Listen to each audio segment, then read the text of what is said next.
Bienvenido a Café de Datos, el podcast de Datlas, una startup mexicana. En este espacio hablaremos de analítica de datos, cómo monetizar información y tendremos invitados con los que platicaremos acerca de emprendimiento y transformación digital.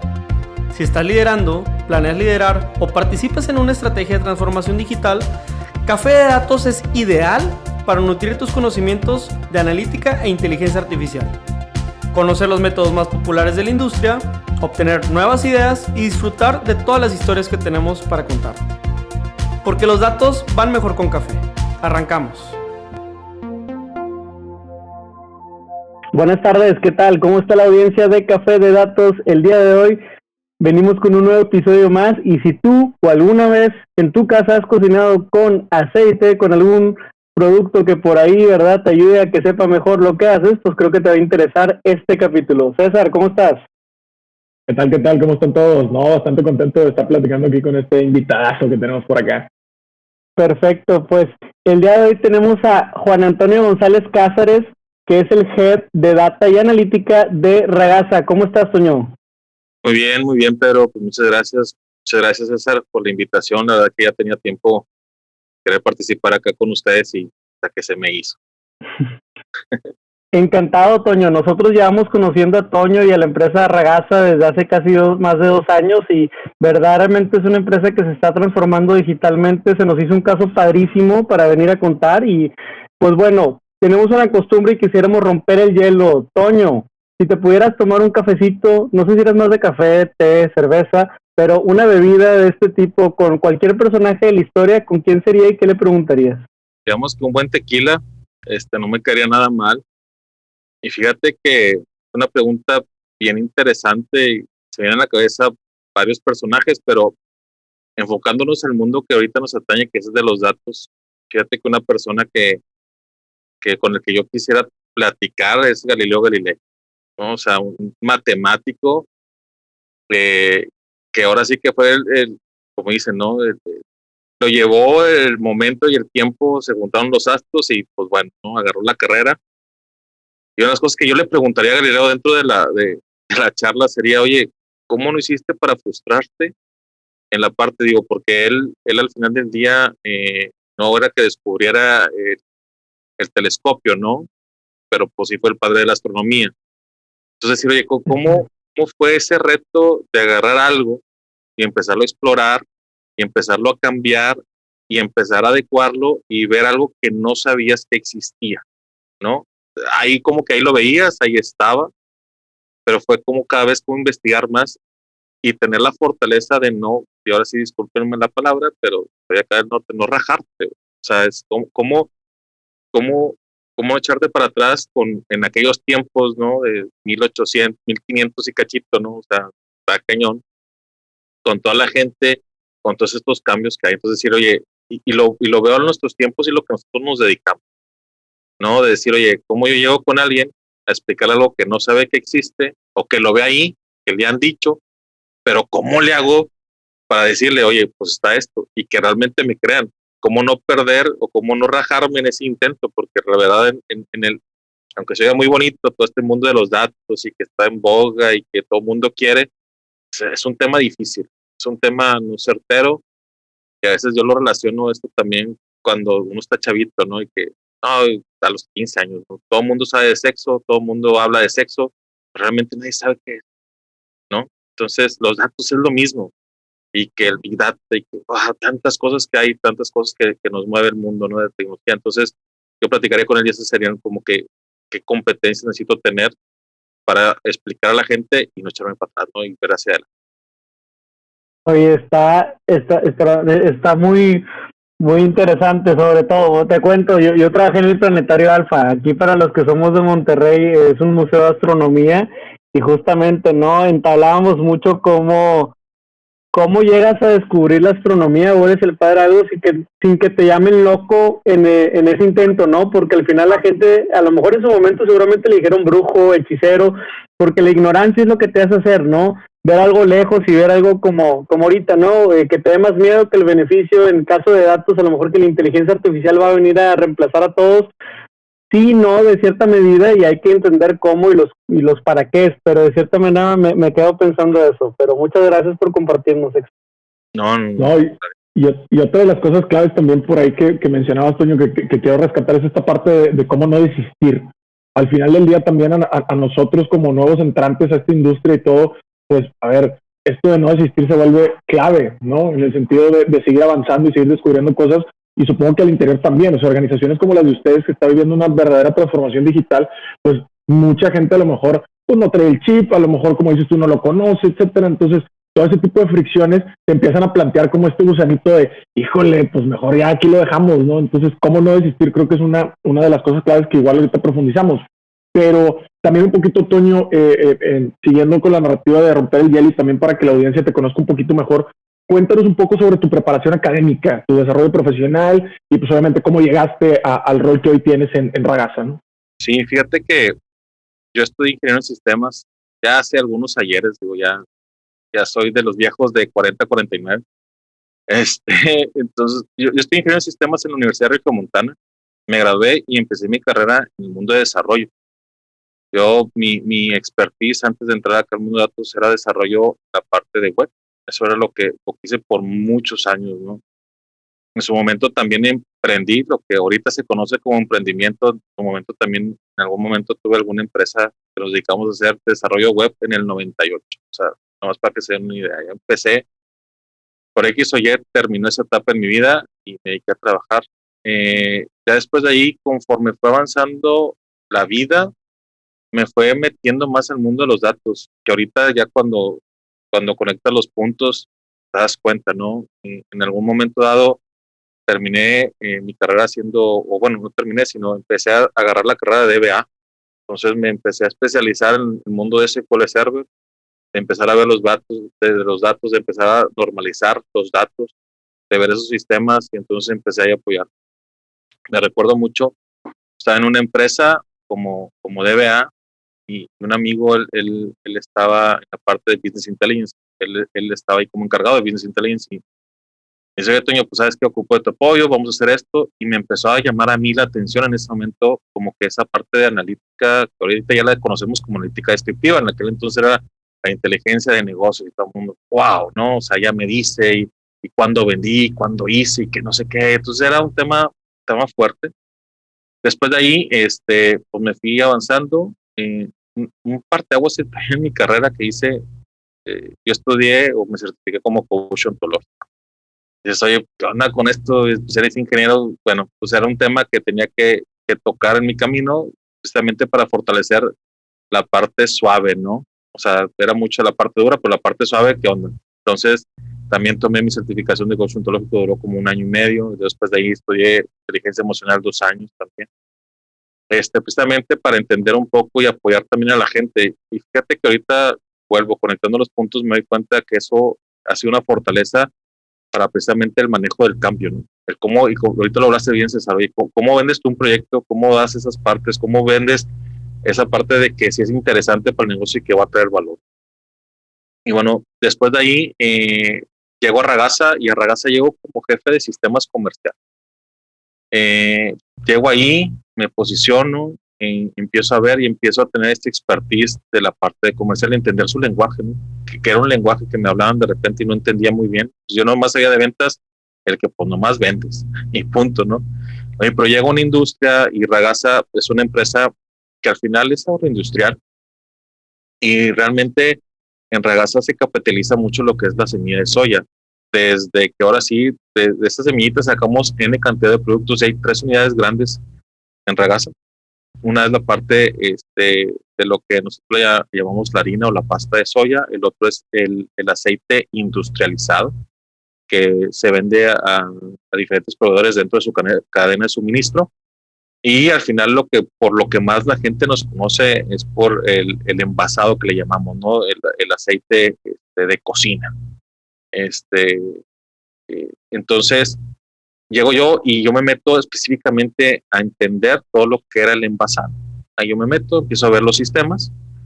A los 9 meses era una oportunidad, y me empiezo a poner ya como responsable. En aquel momento se llamaba la gerencia de Business Intelligence y ambientes colaborativos. ¿Qué significaba esto? ¿No? Eran tres áreas. Uno era ver toda la parte de Office 365 de productos, servicios que dábamos, como SharePoint y todos los chunches y demás que hay adentro. Por otro lado, era la parte de inteligencia de negocios o Business Intelligence.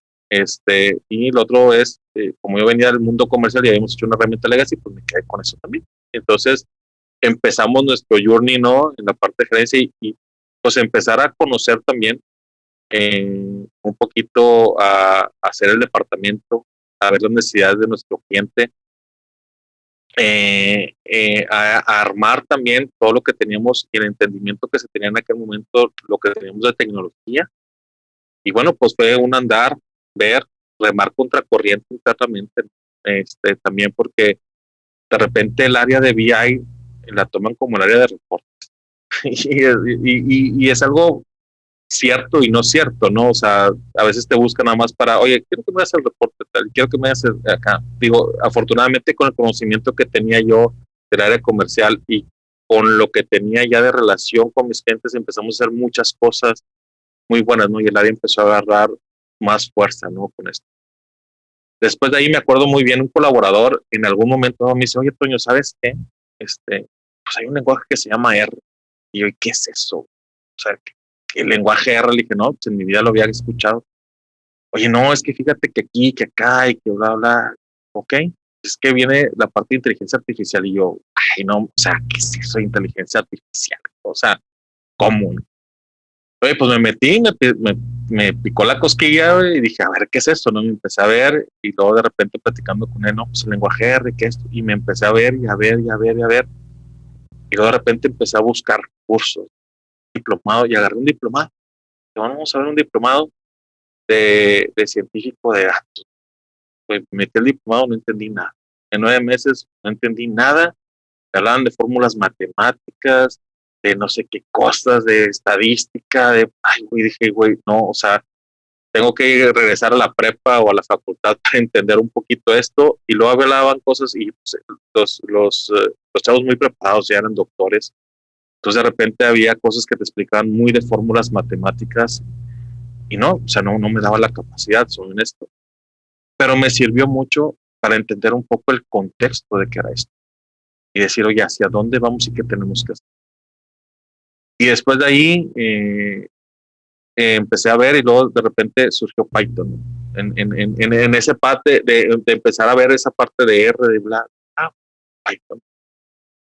Pues me metí otro diplomado y ya como que empezaba a entender. Ya después dije, después del primero, como que dije, bueno, pues ya me hacen un poquito más de sentido los términos que me dicen, ¿verdad? Igual y no supe mucho qué hacer, pero dije, bueno, ya me hacen un poco más de sentido. Y bueno, ahorita ya estoy estudiando el máster en el EGADE de Business Analytics. Y la verdad es de que ha sido un mundo muy bonito, ¿no? Donde ya también el departamento se ha fortalecido. Hace a partir que será un año y medio metimos la parte de inteligencia artificial. Primero en Ragasa hicimos un proyecto con un proveedor, y luego de ahí decidimos decir, ¿sabes qué? Pues vamos a abrir un área, ¿no? Ya internamente. Movimos a una de las personas y luego también ya se añadió otra persona en la parte de IoT, ¿no? Entonces, ese ha sido mi andar en la vida y mi andar en los datos, y te soy honesto, yo creo que he descubierto qué es lo que me apasiona de la tecnología, y es eso. Son los datos, digo, al final, como dicen, vas conectando los puntos hasta que llegas al punto de decir, ¿sabes qué? Esto es lo que me gusta. Yo en su momento decía que a mí me gustaba mucho desarrollar, pero no realmente el sacar insight de los datos, el que los datos te hablen, el ver los datos dentro del mismo proceso y retar el proceso y los datos es algo que me apasiona y me apasiona mucho. No, perfecto. Muchas gracias por ahí, Toño, por compartirnos esta parte. Creo que introdujiste algunas cosas de las que sin duda como queremos profundizar ahí un poquito, pero aprovechando que ya nos diste todo este pad de cómo llegaste a Ragasa y hoy en día hasta esta parte que hoy ostentas, que es esta parte de head de data, nos gustaría hablar específicamente de esta parte de analítica y sobre todo también tocar sin duda la parte de cultura de cambio que también introdujiste hace unos momentos, pero tomando como punto de partida esta parte de analítica, ahorita mencionabas algunos ejemplos de tecnologías que ya están aplicando, pero en Rayasa, háblame o cuéntanos un poquito aquí a la audiencia qué tipo de aplicaciones de analítica utilizan hoy en día.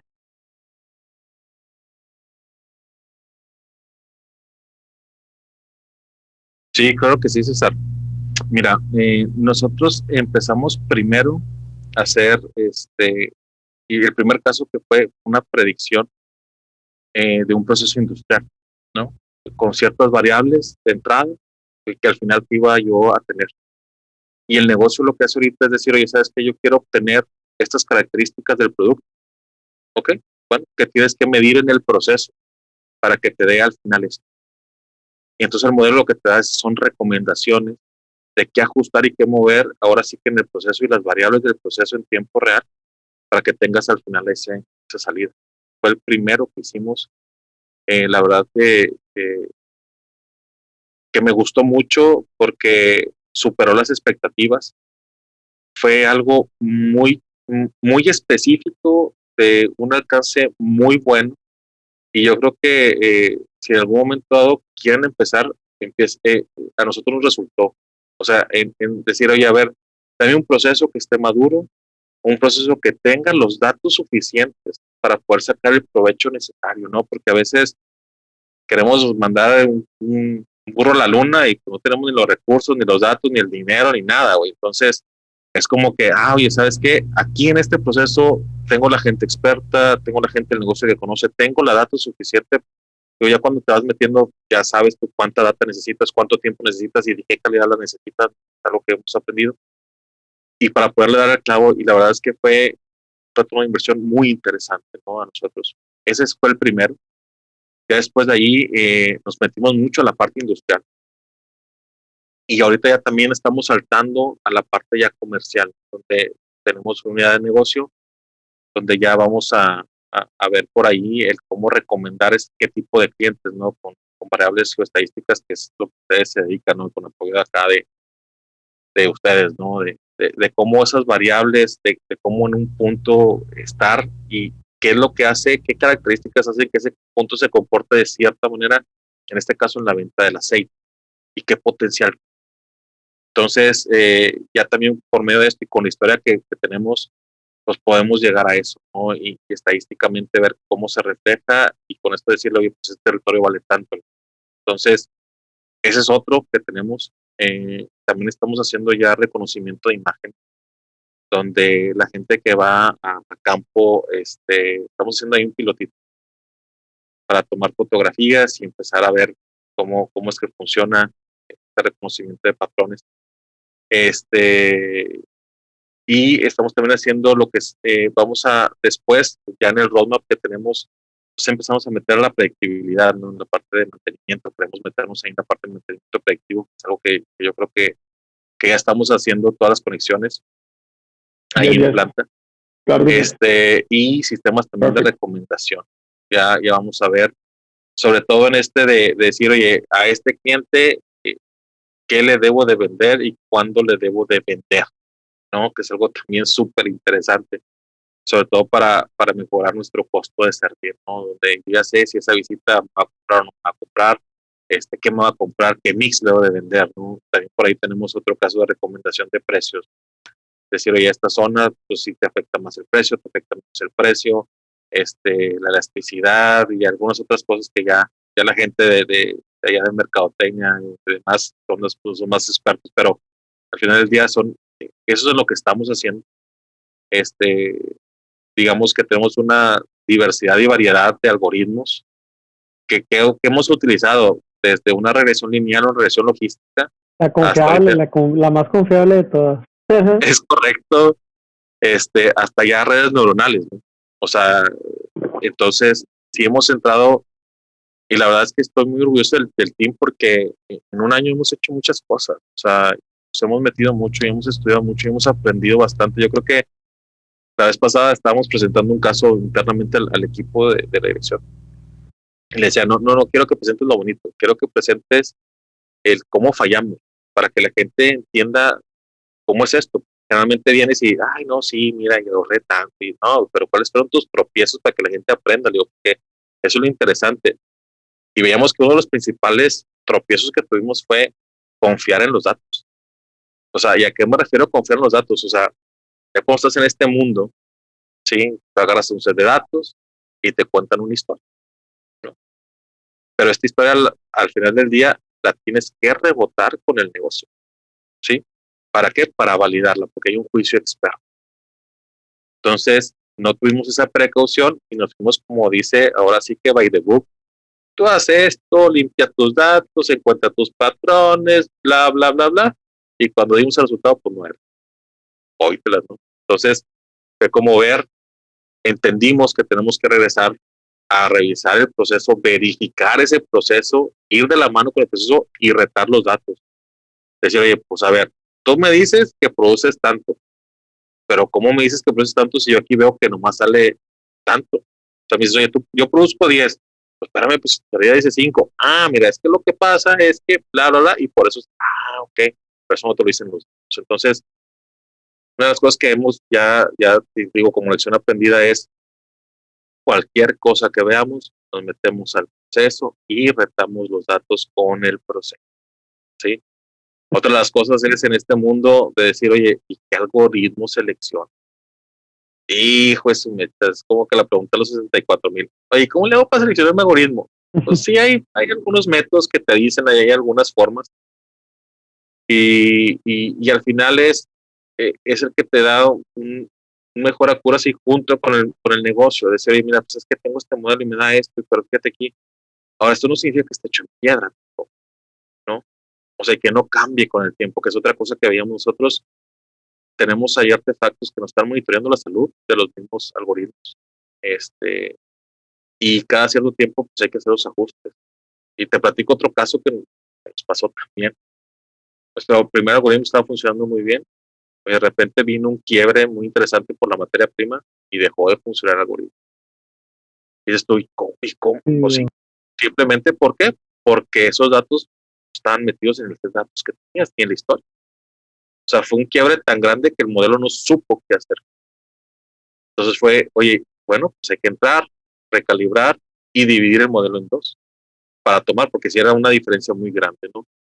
Entonces, no porque hablemos de inteligencia artificial, las máquinas solas aprenden, eso no, o sea, llegaremos en algún momento en que sí, pero ahorita en lo que estamos es ver, tenemos que estar al pendiente de nuestros modelos, y al final del día es cualquier sistema, no es un sistema autónomo que solito esté autoalimentando, está regulando.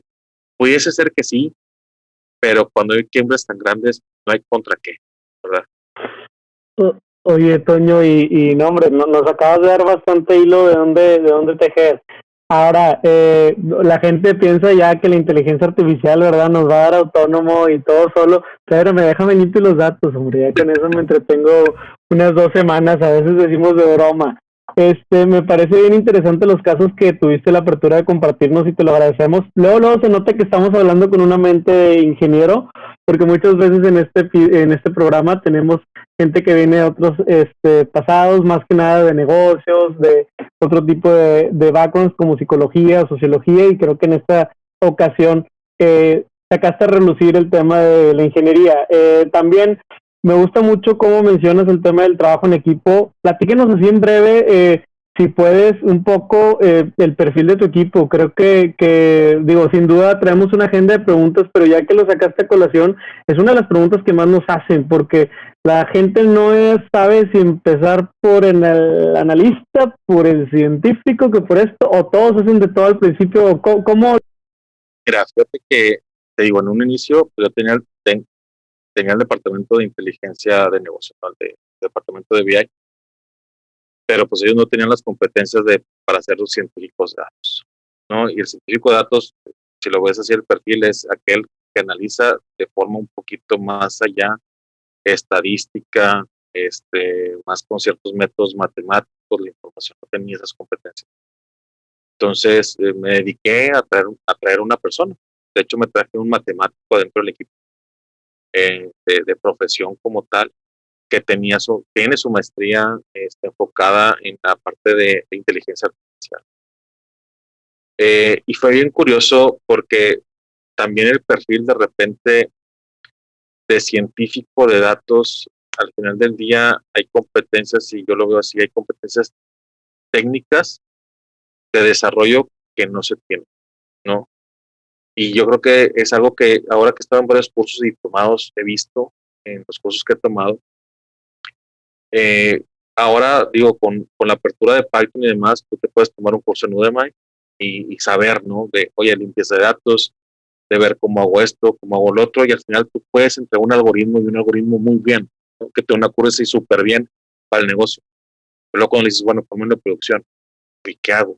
Aquí está mi Jupyter Notebook, güey, yo no sé.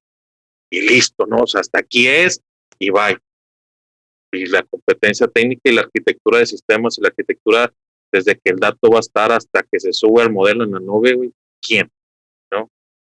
Entonces ahí fue también todo un reto que me enfrenté, y, y cómo subsidiamos. Yo tengo una persona que es muy buena técnicamente, él viene del mundo de desarrollo de software, entonces a nivel de arquitectura, pues ve desde que el dato hasta que se monta en el servidor. Entonces, digamos que por un lado tengo, y agarramos otra persona como ingeniero de datos, que es el ingeniero de datos, es decir, yo le llamo, son los señores de tele con esteroides. Me das cuenta de Así, eso. muy pragmáticamente, y de hecho tuve una charla muy intensa con mi arquitecto de ciencia de datos, que me decía, oye, pues es que ocupo un ingeniero de datos. Digo, a ver, ¿qué va a hacer esta persona? O sea, esto te digo, es que es un ETL. No, lo que pasa es que, ¿y sabe Python? Digo, no ocupa saber Python. O sea, para mí es mientras que tú me digas de un punto A a un punto B, subimos el dato y listo. No, es que hay más preparación, sí. Pero entonces, digamos que yo en lo personal veo tres roles. En la parte abajo es ingeniero de datos, que es el que te mueve el dato de un punto A a un punto B. No importa dónde esté ese dato. Yo tengo un origen y yo tengo un destino. Y eso lo ponemos en un stage, que entramos en un tema más profundidad, lo que le dicen ahí, lo que el bronce, ¿no? Donde ahí viene la data cruda, tal cual, ahí está. Y luego ya la meto a la silver, que hay una transformación. Y aquí lo que hemos visto es que en esa transformación pueden jugar los dos roles, tanto el ingeniero de datos, que tiene una preparación, que sí sabe algo de estadística para la limpieza. Oye, tengo una media, una moda, una mediana, la limpio, no la limpio, ¿cómo le hago? Oye, esos ceros, ¿cómo los reemplazo? Los outliers, ¿no? Que les llaman. Exactamente, ¿cómo muevo esa data que no me hace sentido? Entonces ya la acomodo en esto, y entonces ya la transformo. Entonces ya la dejo en otro stage, en el stage. Y esa parte también lo puede hacer el científico de datos, porque el científico de datos es, oye, pues ya tengo mi dataset y yo tengo un poquito más de conocimiento, ya lo puedo trabajar. Entonces ahí hay como que ese doble rol. Y a partir de ese stage, ahora sí ya entra el científico de datos. El que con modelos matemáticos, con no sé qué cosas, que de repente hablan su propio idioma, ni yo tampoco lo domino tanto, pero ya veo y qué hago, cómo lo hago con estos datos, ¿no? Y ya saco. Y ahora, el que está arriba de ellos es el arquitecto de ciencia de datos. Y esta figura que estamos llamando aquí en Ragaz el arquitecto de ciencia de datos es como que ese híbrido que en lo personal sí tiene un background técnico de sistema, porque me sabe el decir, ¿sabes qué? Yo necesito hacer esto, lo necesito en un contenedor, lo necesito habilitar esta API, necesito hacer todo esto en la nube, necesito habilitar todo esto en la nube para así conectar y exponerlo, y con la seguridad propia que necesito hacer para que no se me lleguen a... ¿Sí? Entonces, eso es como que yo veo el path. Ahora, ¿qué estamos haciendo acá en Ragasa? Al final del día, me acuerdo mucho de un consultor que nos decía como que estas habilidades en tipo T, donde tú en la parte vertical tienes una habilidad que es la que te marca más, ¿sí? Y en la parte de la T es como que estas habilidades que tienes que tener, a lo mejor no ser un experto, pero sí tener conocimiento. Entonces, ahorita lo que estamos haciendo ya dentro del departamento es a estas personas ya dotarles de eso, ¿no? Decir, oye, ¿sabes qué? Bueno, ahora vamos a ver cómo es la parte de ingeniería de datos, enseñarte cómo es una limpieza, cómo es esto. Y no tanto es en un lenguaje, sino yo hablo más de, a ver, ¿qué necesito hacer? ¿Cómo necesito hacerlo de llevarlo de un punto A un punto B? ¿Cómo necesito hacer esa limpieza? Y sobre todo, lo que yo les digo es, son muy buenos técnicamente, pero necesitamos conocer el negocio para poder dar valor. por este tema que hablábamos de los datos y que los datos me dicen una cosa. Claro. Entonces, al final del día es, bueno, y cómo los dotas también de que sean a lo mejor unos ingenieros en proceso, ¿no? Y cómo ves ahora un requerimiento. Decía, mira, un requerimiento para mí, un requerimiento de inteligencia artificial como un requerimiento de software tal cual. O sea, qué es lo que va a hacer, cómo va a ser, qué salidas debe tener, y ya bueno, entonces recorrer el proceso. Entonces, volviendo a lo que tú decías, yo veo así las figuras, es un ingeniero de datos, es un científico de datos, y arriba alguien técnico que me logre conectar estos dos mundos y que me lo ponga en producción. Así es como nosotros lo hemos hecho, hemos solventado. Hay una figura que está, aparte del arquitecto científico de datos, que nosotros llamamos el arquitecto de IoT, Ok. que está muy pegado a la planta, muy de ver cómo conectar todo el mundo, que es otro mundo de PLCs y demás, ¿sí? Para poder extraer los datos, ¿no? Entonces, ellos dos a la par. Y lo que he hecho con la gente de inteligencia de negocios, es decir, a ver, la inteligencia de negocios puede ser en tiempo real, puede ser, o puede ser descriptiva. Entonces, Claro. oye, entonces mi centro se vuelve el ingeniero de datos o la parte que cuida esa parte porque lo estoy poniendo en el Data Lake para que luego ya, ahora sí todas las demás áreas empiecen a jugar. Entonces aquí es donde se empieza a interconectar la inteligencia artificial o modelos que estas se correr en tiempo real o alarmas o alertas junto con la parte descriptiva. Entonces aquí es donde ya junta yo a las tres áreas que es IoT, inteligencia de negocios, inteligencia artificial. Oye, me parece bastante interesante. Pobrecitos los que nos están escuchando, han de estar así rechinando dientes, híjole, y yo nada más aquí con el Excel y con el R. Y estos cuates ya están preparados para ir a la Luna y a Marte si se les ocurre mañana. Pero no, me parece que es un proceso paulatino. A ver, lo que tenemos que platicar de Toño es que ella lleva 7 años en Ragasa y seguramente, Toño, cuando llegaste, pues no es ahorita como nos la cuentas. O sea, hubo que picar piedra, hubo que vender proyectos internos y todo. Entonces, vamos a pasar a la siguiente pregunta. Ahora, durante esos 7 años seguramente te tocó una época bien divertida para quien trabaja en sistemas y en tecnologías, porque seguramente estuvimos hablando de temas de transformación digital, ¿no? Y escuchas en esta transformación digital tecnologías desde el ambiente de datos como analítica, IoT, es Internet de las Cosas, sensores para quien nos está escuchando y a lo mejor por ahí no están familiarizados, pero esos sensores que pones a lo mejor desde un GPS, desde un reloj, desde un tema de mantenimiento preventivo, como ahorita platicó Toño, machine learning, metodologías ágiles, ¿verdad? Porque si traes ahora sí que tecnologías que van a hacer que trabajes más rápido, pues bueno, también hay que cambiar un poquito ahí el sistema de trabajo. Entonces, yo te quisiera preguntar primero, ¿cuáles son ahora sí que los métodos de trabajo y las tecnologías que ustedes le han visto más potencial, pero también más usabilidad? Es decir, ¿qué les ha salido bien? Y a lo mejor que dijiste, oye, no, esto pensamos que era el camino, pero al final resultó no ser. Entonces, si nos puedes compartir al menos un consejo a favor de lo que ven como tecnología y método de potencial para seguir impulsando hacia el futuro, y también si tienes por ahí algún resbalón que le puedas pasar a nuestra audiencia para que no los cometa. Totalmente de acuerdo, pero mira, con respecto a eso te comento. Antes de entrar a todo este mundo de los datos, como te comentaba, yo tenía el área de desarrollo en una unidad de negocio, ¿no? Y en esa unidad de negocio está en constante cambio. Y ahorita lo platicaba, ¿no? De decir, oye, esta parte de la agilidad, ¿no? ¿Cómo es que encuentras esta parte de agilidad y para poder responder también el negocio rápidamente?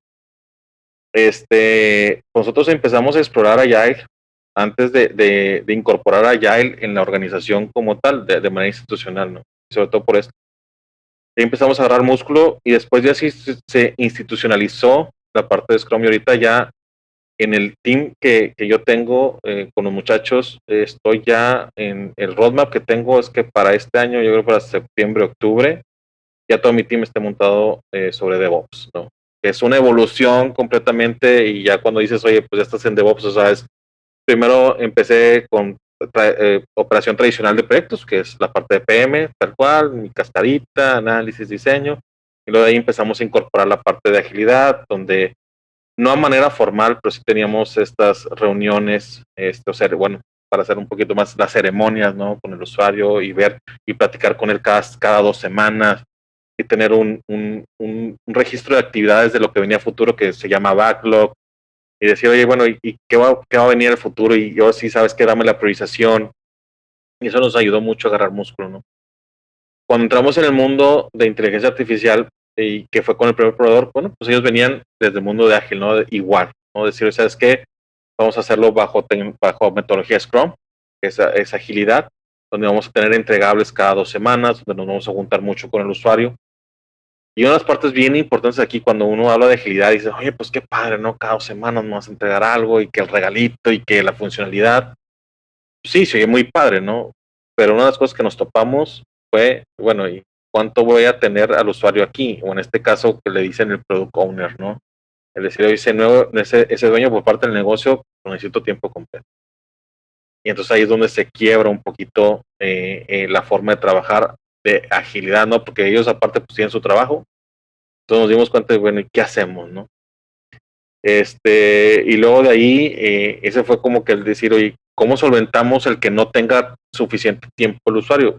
Bueno, pues lo solventamos, y como tú dices, oye, el expertise de la gente, ¿no? El expertise donde tú ya sabes y conoces el negocio, y al final del día, no, a lo mejor no es la forma más correcta, pero es una forma de, oye, pues empezar a tomar ciertas decisiones, no de negocio, pero sí de, oye, y si le pico aquí o si le muevo acá, para poder dar esa parte y al final del día decir con el usuario y poder rebotar, ¿no? Entonces, cuando se empieza en este mundo de agilidad, sí fue cuando empezamos a subir nuestros tropiezos. Ya ahorita, ya los usuarios ya saben, ya conocen ese rol, ya están más habituados, conoces los usuarios de entrada si van a tener tiempo o no, y entonces vas buscando, y entonces esta parte de la agilidad de Scrum, pues la vas tropicalizando como te vaya funcionando, ¿no? Que yo creo que eso es lo que lo que más nos ha ayudado y apoyado en que esto se haga, ¿no?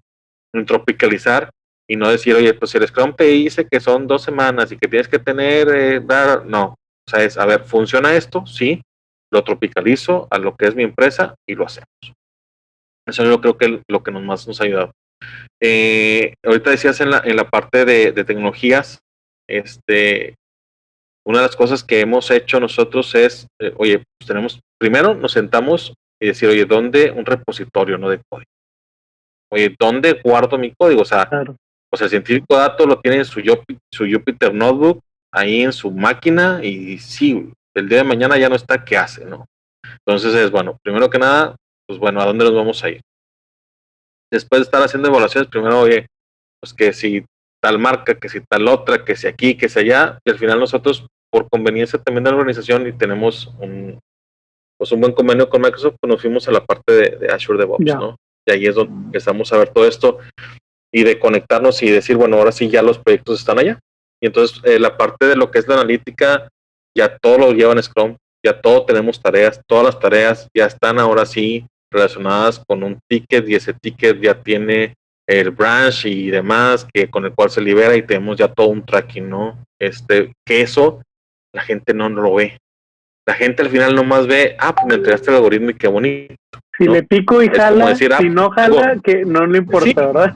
Es correcto. Y es como decir también, oye, pues yo tengo mi botellita del aceite en la aquel, ¿verdad? Ya lo compro. Pues, pero ¿qué pasa de atrás, no? Toda la maquinaria que se tiene que mover, todo lo que tengo que tener organizado para que esto el día de mañana funcione y funcione correctamente, porque la agilidad es estar dando valor cada 2 semanas, pero es estar dando valor de una forma controlada, de una forma gobernada, de una forma en la que tú te sientas a gusto, en que si algo sale mal, ¿cómo doy rollback en ese segundo, no? En ese instante.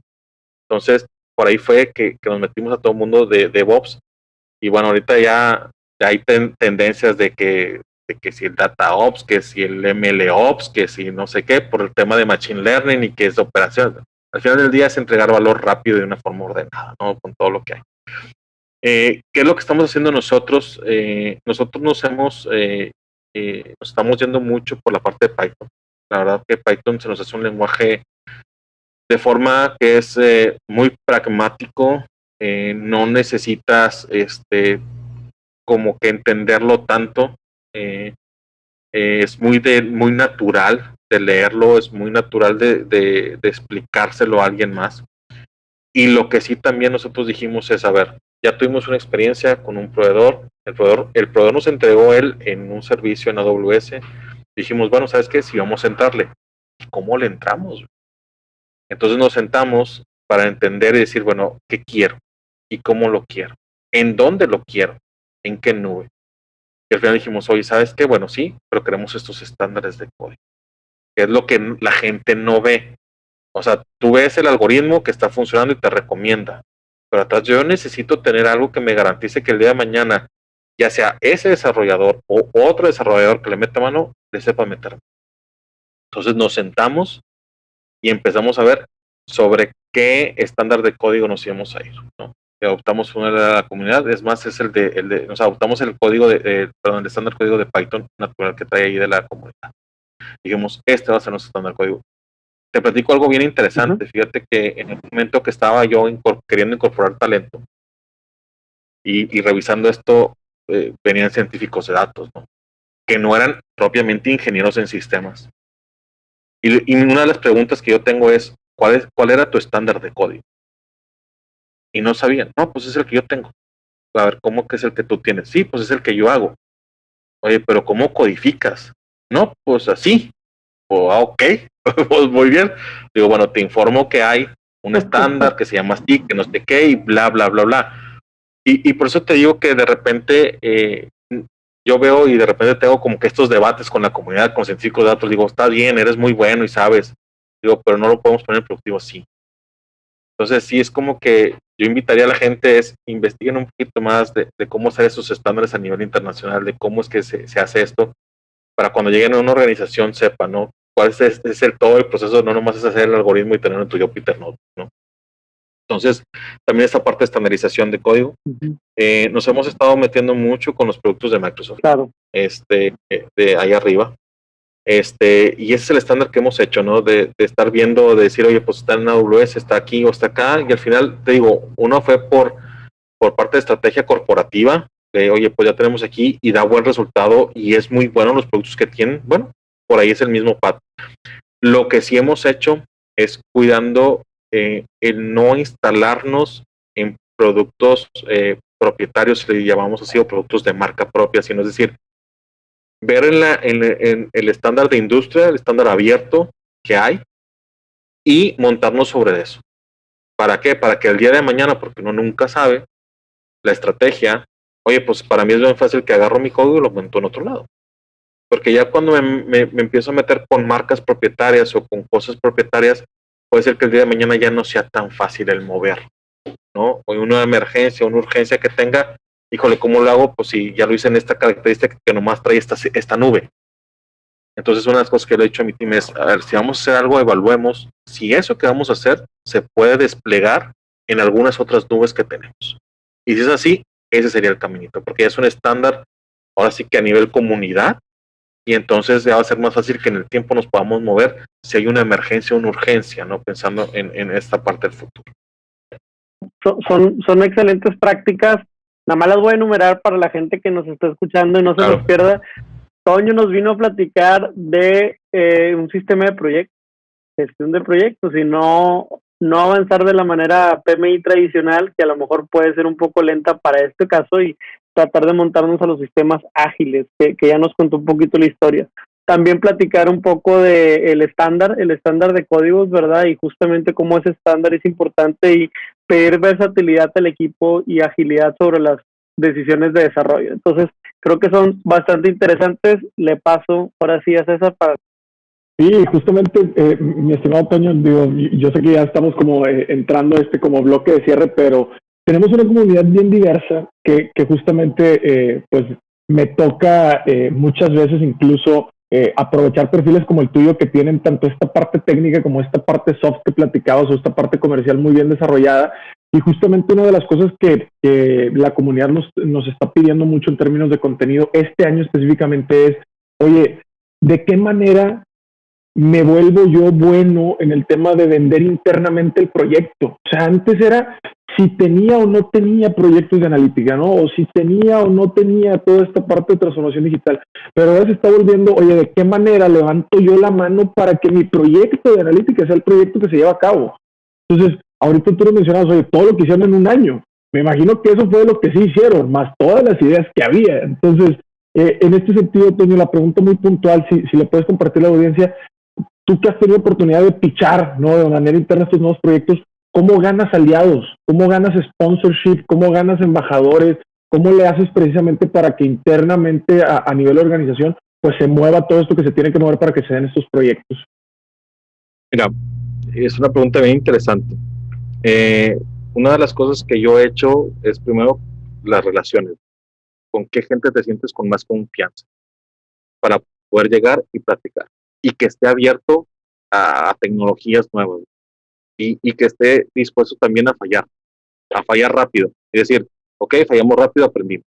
Eso es como que ver esa parte de confianza, que estén dispuestos a entrarle a estas loqueras, que son, al final de cuentas son loqueras, que no sabes si va a funcionar o no, y va. Otro tipo de personas con las que te puedes apoyar es con las personas que al final tú ves que tienen esta tendencia digital, ¿no? Que les gusta la tecnología, que les apasiona la tecnología y que de repente te vienen y te dicen cosas que tú a lo mejor no sabías. Oye, ¿sabías que salió el nuevo virus? ¿Sabías que no sé qué? ¿Sabías? Entonces tú sabes que a este cuate le gusta y le despierta la parte de ardilla para adoptar tecnología, ¿no? Y entonces él puede ser un buen sponsor para eso, ¿no? Es decir, oye, ¿sabes qué? Vente y hagamos este proyecto en conjunto o esta loquera en conjunto, ¿no? Y eso es como que primero ganar el aliado, ¿no? Yo ya tengo el aliado, ahora sí vemos un proceso de negocio, lo entiendo junto contigo y vemos el valor en el que. Y ahora sí, ya que vemos el valor, debemos de enfocarnos y va en la estrategia también de la organización. Tampoco voy a llegar con un proyecto, ¿no?, de patitos cuando pues, oye, pues aquí lo que quiero pues es dinero. No, pues, no hay congruencia. Entonces, la tercera sería congruencia con la estrategia que quiere tu organización. Hacia dónde voy, hacia dónde apunto. Entonces decir, oye, ¿sabes qué? Ya agarro este proyecto. Primero nada, ya agarré al sponsor que sé que vamos a ir de la mano los dos, que estamos o así seguros de que se puede hacer esto. Segundo, ya voy con el negocio y digo, ¿sabes qué? Mira, esto te puede ayudar a apalancar esta parte de la estrategia. Y tercero, y es súper importante, y ahorita nosotros que estamos en una empresa que genera dinero, pues es cuánto me traes en la mesa, ¿no? Así de sencillo, serían como que esas tres cosas que yo haría. Y hay muchas formas de poder sacar cómo se trae dinero, ¿no? Pero yo les diría es lo que pega el estado de resultados. Si pega el estado de resultados es lo que vas a adaptar. Porque puedes traer negocios y, por ejemplo, puedes traer, decir, oye, ¿sabes qué? A lo mejor voy a instalar RPA. También algunos pueden decir que sí, que no, que está dentro de aquí, pero bueno, ya no vamos a discutir eso. Digamos, ¿sabes qué? Voy a poner un robot y entonces lo que voy a bajar son horas hombre para que las horas hombre, entonces, híjole, ¿y cómo contabilizo si eso no me pega el estado de resultados? Pero si yo digo, oye, con esto te voy a ahorrar energéticos, y estos energéticos te los voy a bajar no sé cuántos millones de pesos o de dólares, pues eso definitivamente te pega el resultado. Y eso es lo interesante, ¿no? Eso es lo que realmente el alto directivo te dice, gracias, dale para adelante. Entonces, cualquier otro proyecto que le lleves con esa circunstancia de decir, este retorno va a estos resultados, es decir, dale. ¿Por qué? Porque ya le trajiste dinero a la mesa. No, me encanta, me encanta. Creo que, digo, por lo menos para la parte comercial que ya ves que me toca por acá comandar y para aquellos comerciales que nos escuchan, creo que es bastante interesante. Ahora, también, Toño, a lo mejor siguiendo esta narrativa y nada más como para complementar esta otra parte, una vez que ya lo vendes internamente, pues este sponsorship del que hablamos y todo, de pronto es ganárselo a nivel como estratégico, ¿no? Esta gente que toma las decisiones, esta gente que marca la batuta, la pauta, y de pronto ya lo tienes. Pero a nivel a lo mejor operativo, táctico, de pronto nos hemos encontrado nosotros mismos también con que llegas con un equipo y oye, ¿sabes qué? Pues mira, vamos a implementar esta nueva tecnología. Y ese equipo, pues de pronto como que lo primero es, hay algo nuevo, algo diferente, y como que te da ese escalofrío o les da así como que ese espasmo. Entonces, desde tu experiencia también igual, si nos pudieras contar cuál ha sido o cómo encuentras esa mejor forma de implementar esta nueva tecnología con ese equipo que le toca al final del día operarla, para que la reciban con entusiasmo, o sea, para que no se queden con esta percepción de, ay, voy a tener que cambiar mi forma de hacerlo, ya lo venía dominando, ya lo tenía bien pautado. Entonces, también desde ese lado de implementación, ¿cuál ha sido la mejor forma de hacerlo o qué has encontrado, ¿no? Mira, fíjate que, y ahorita tú lo dijiste, vienes y les dices, vamos a implementar esto. Ya desde ahí no los tomaste en cuenta. Ya perdiste. Tú le dijiste, señores, venimos a implementar esto. No. Cuando estás en un proyecto, y es algo bien interesante, tú tienes la parte estratégica que te dicta la visión y el qué. Muchas veces el cómo te lo da la misma gente que trabaja, la parte operativa. Entonces, ¿qué es lo que tienes que hacer? Agarrarte a algunas personas clave y con los mismos gerentes, con los mismos jefes, decir, oye, ¿con quién de aquí puedo validar esto? ¿Con quién? Y eso es lo que hemos aprendido en Ragazza. Decir, oye, valido estas 2, 3 cosas. Entonces, cuando dices, oye, ¿esto por qué? Ah, mira, lo que pasa es que esto lo dejamos con un compañero tuyo. Y fue lo que nos dijo.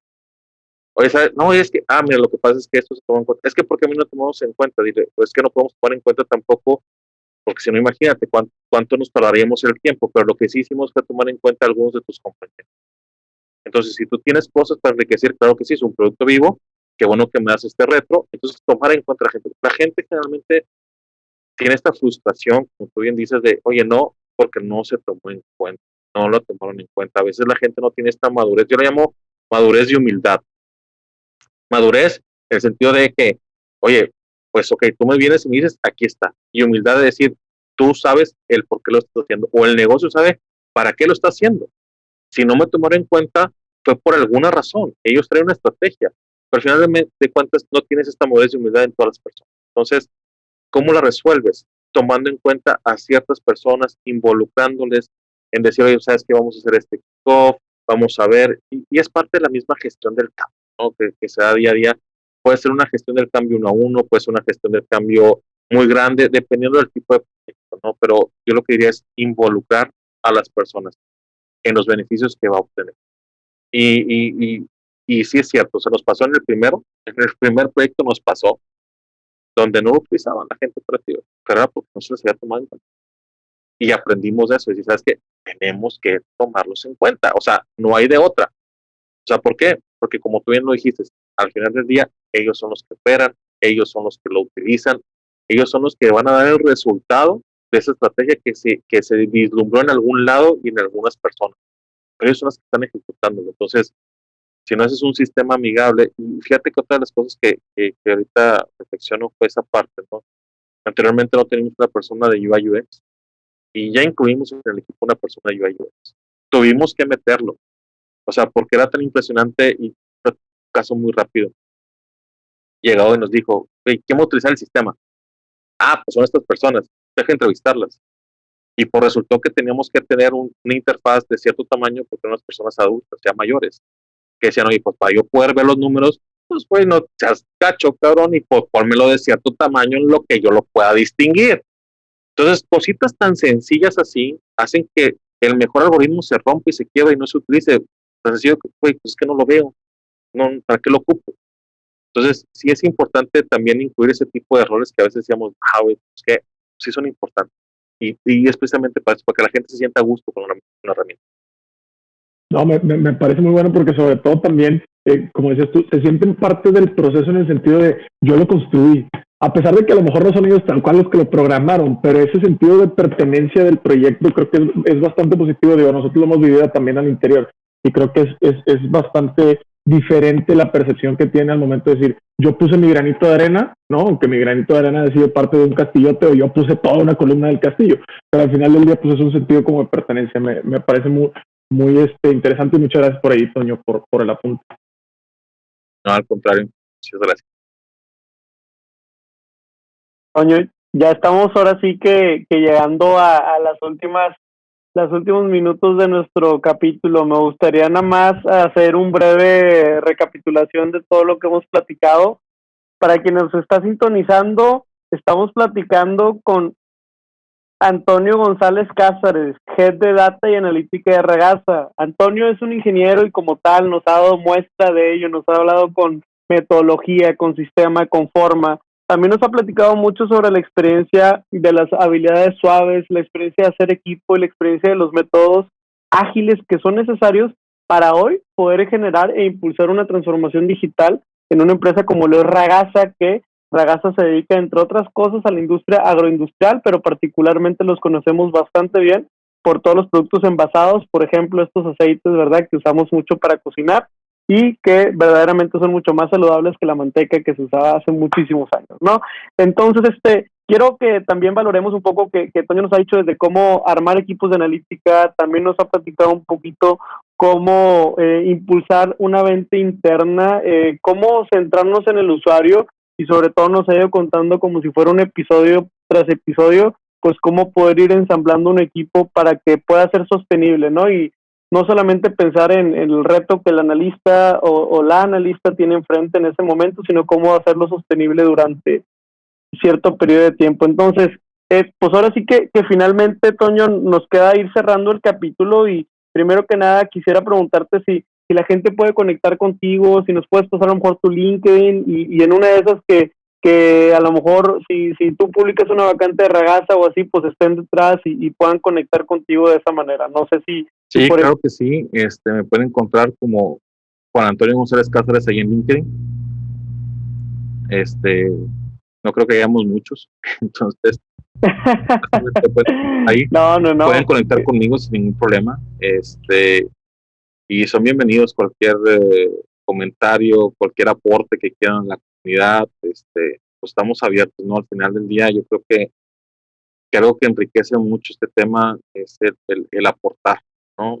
Compartir Correcto. el poco o mucho camino bueno o malo que hemos tenido. Pero yo creo que al final del día aprendemos de todos, ¿no? Yo lo veo, por ejemplo, con este aporte cultural, ¿no? De varias generaciones.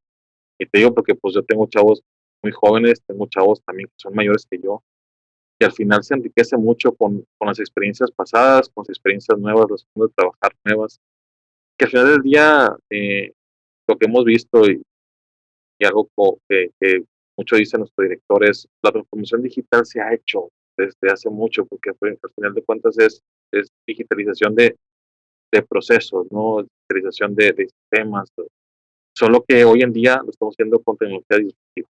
Esa es la gran diferencia, ese es el gran aporte que estamos haciendo de la parte de inteligencia artificial. Está súper interesante. Y un mensaje a la audiencia, a la comunidad de ciencia de datos, algún mensaje final y también recomendación. Tú has tomado diplomados, cursos, ahora sí que Coursera y has tenido gente que viene de diferentes, por ejemplo, formaciones. No sé si en resumidas cuentas tu mejor consejo para introducirnos o para mejorar en esta área. Yo creo que si eres gente que te gusta la parte de leer los datos, sacar insights de los datos, esta es una carrera linda, ¿no? Es una carrera buena que sí tiene su cierto grado de complejidad, poco mucho, según la experiencia que traiga, sí. Si no vienes de carreras de ciencias exactas, es un poquito más complejo por todo el tema de matemáticas que tiene que hacer, pero tampoco es algo de rocket science, ¿no? O sea, yo creo que teniendo cierta preparación y cierto objetivo claro de donde quieras llegar, puedes hacer una muy buena carrera con esto. Y yo lo que les diría, antes de empezar con esto, sepan detectar muy bien esas áreas de oportunidad y sepan detectar muy bien los procesos. Yo creo que eso es lo primordial en esto, antes y como bien tú lo decías, Pedro, hace rato, ¿no? Y pues primero empieza con la limpieza de datos, ¿no? O sea, ¿cómo hago la limpieza? Entonces, si yo no conozco el proceso o yo no sé cómo extraer eso del negocio o de mi usuario final, pues aún así le hago un modelo, el modelo nunca va a servir porque no supe extraer eso. Entonces yo creo que eso para mí empiecen con eso. Y tú hace rato lo dijiste, ¿no? José César, de tomar al usuario en el centro. O sea, como usuario final, o sea, muchas veces la persona que te da el requerimiento no es el usuario final. Entonces, enfóquense mucho en quién va a ser el que va a utilizar ese algoritmo y cómo se va a utilizar. Y si no tienen las competencias, hay gente que las tiene, ¿no? No necesariamente te tienes que ser como que el experto en todo. De repente te vas metiendo y dices, ay, ¿ahora qué hago con Computer Vision? ¿Y ahora qué hago con no sé qué? ¿Y ahora qué hago con no sé qué? Y ahora salió este nuevo y, no, a ver. Enfócate en una cosa y el tiempo te va dando lo demás. Y pues yo digo, muchas veces uno no es experto en hacer esto. Hay gente mucho más capaz que yo en la parte matemática, en la parte de sacar esos algoritmos. Pero yo creo que una de las cosas es sacar el proceso, centrarte en el usuario y tener esa habilidad o esa humildad de decir, no sé, y preguntar. No, está súper interesante y bueno, pues ahí tienen algunos consejos. ahora sí que llegados a este punto, mi estimado Toño, viene la parte como sorpresa del podcast. Pues. Aquí es donde todo el mundo empieza a patinar. No te creas. Sí, ya sé, güey. Esta es la parte interesante. De que tigre no. Aquí es donde te ponemos en la polémica de R-Python. No te creas. Es pregunta. Es una sección bien padre que le llamamos Rapid Fire. Vamos a lanzarte un par de conceptos que seguramente conocerás, ¿no? Obviamente con tu expertise y todo. Y la idea es que sin mucha justificación, así casi de manera intuitiva, nos puedas decir si en tu opinión está sobrevalorado o subvaluado. ¿Sale? ¿Sobrevalorado o subvaluado? ¿Ok? Sí, sobrevalorado o subvaluado. Es lo único que te voy a contestar, ¿sobre o sub? Es correcto, es lo único que hay que contestar. Ok. Entonces, en este sentido, empezando a leer un concepto, tú fíjate, justamente estabas hablando de algunas megatendencias como IoT, Machine Learning, etcétera. Te quiero preguntar si en tu opinión el tema de realidad virtual y realidad aumentada está sobrevalorado o subvaluado. Yo creo que está subvaluado. Perfecto, me encanta. Ahora, siguiendo como por esta línea, hablamos mucho de tratamiento de datos y todo, y es un tema que justamente hablábamos esta semana, términos de ética en el tratamiento de los datos. ¿Cómo lo ves tú, por lo menos a nivel México, ¿no? Ética en el tratamiento de los datos, ¿sobrevalorado o subvaluado? Está muy subvaluado. Es un tema muy, muy bueno. Y para mí ahorita todavía está muy subvalorado. No sabemos qué es ética los datos. No tenemos conocimiento de eso. No, perfecto, me encanta. Ahora, en este sentido también, aprovechando este background como académico que traías y todo, es una pregunta que solemos hacer de pronto en este Rapid Fire. Las carreras universitarias, caray. Para ti ahorita en este momento, con todo lo que has tenido que aprender por fuera y todo, ¿cómo ves las carreras universitarias, sobrevaloradas o subvaluadas? ¿Qué te puedo decir? Son buenas, mas no son el todo. Muy bien, me gusta. Perfecto, pues por mi lado creo que estos son los tres conceptos. Igual le paso ahí la batuta a Pedro. Hombre, dos rápidas para saber si es de los míos o no. Cryptocurrency, criptomonedas, esto del Bitcoin y estas monedas acá medio extrañas. ¿Tú qué opinas, Toño? ¿Están sobrevaloradas o subvaloradas? Pues depende cómo eres, pero yo tengo wallet. Yo soy testigo de las wallets por aquí, pero mira, tengo que pedirte dar una posición. Están sobrevaluadas totalmente, porque es intangible 100%. Pues para mí están sobrevaluadas, pero pues hay que aprovechar la ola. Punto. Perfecto, muy justo. Y finalmente, ahora sí que bueno, algunas de las que ya tenía ahí ya fueron mencionadas, pero todo el tema de dispositivos inteligentes, por ejemplo, en este tema para la persona, no tanto para la empresa, pero el reloj, que los audífonos, que los lentes, que todo, ¿crees que están subvaluados? ¿Crees que están sobrevalorados? Yo creo que ahorita están sobrevalorados por las expectativas que hay. Yo no dudo que en algún momento dado puedan ser parte de nuestro ecosistema normal. Yo no lo dudo ni tantito, pero ahorita en estos momentos sí hay una sobrevaloración de hacer y que no, y que bla, bla. O sea, pero en algún momento van a ser parte de nuestra vida.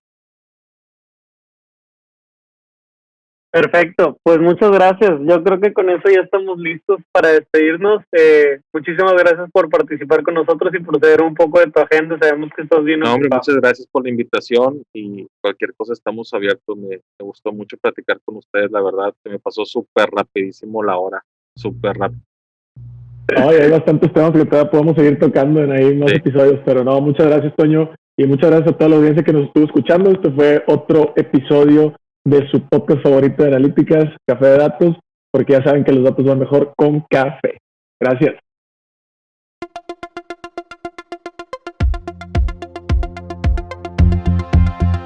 Hasta aquí el podcast de hoy. Gracias por escucharnos. Puedes seguir disfrutando de tu café y aprendiendo de analítica de datos en nuestro blog, con más de 180 columnas acerca de analítica, emprendimiento y transformación digital. Visita blogdatlas.wordpress.com y disfruta del contenido. Finalmente, no olvides suscribirte a Café de Datos, el podcast de Datlas. Hasta la próxima.